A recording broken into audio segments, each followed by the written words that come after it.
You see this arrow here that is pointing from the inside to the outside. So here, the first tab is the settings for the size of the tool and the calipers that you want to use. On this, you see this search direction. That's the direction of the arrow. You can change it from going out to inwards or outwards. It doesn't really matter in this case. In the caliper settings, you select the polarity. So you're going to tell it if you want to go from dark to light, from light to dark, and so on. So in this case, we're going from inside to the outside. We want from dark to light. So we select that. And there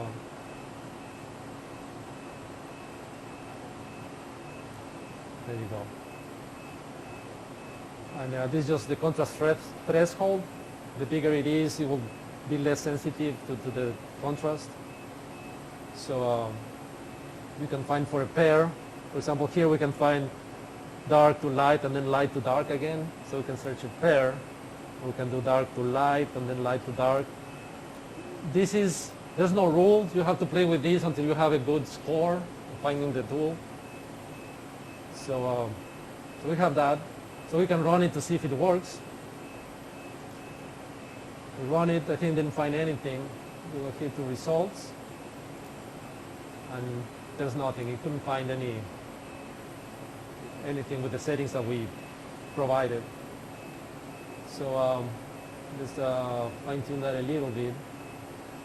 Oh, if you use the pair, you have to tell it how many pixels you expect to have when it changes from dark to light and from light to dark. So for now, let's just use just the single because we don't know how many pixels. Still didn't find anything. Let's show.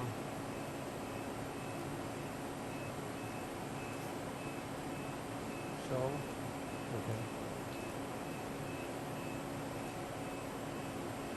Dark to light. The caliper a little bit longer. Yeah.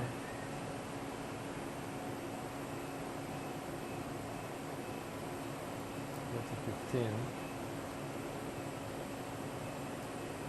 So now we found it.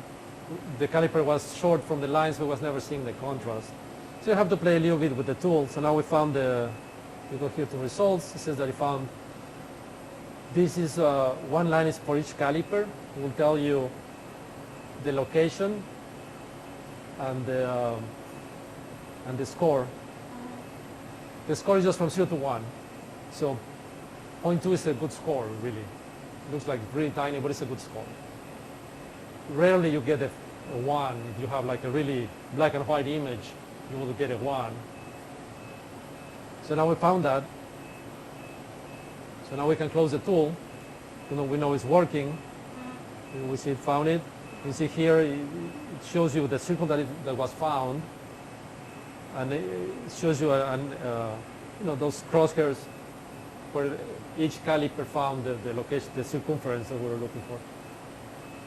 And here, it tells you the center on X and Y, the location on pixels from the upper left corner. So it's 690 pixels and 690 pixels in the other way.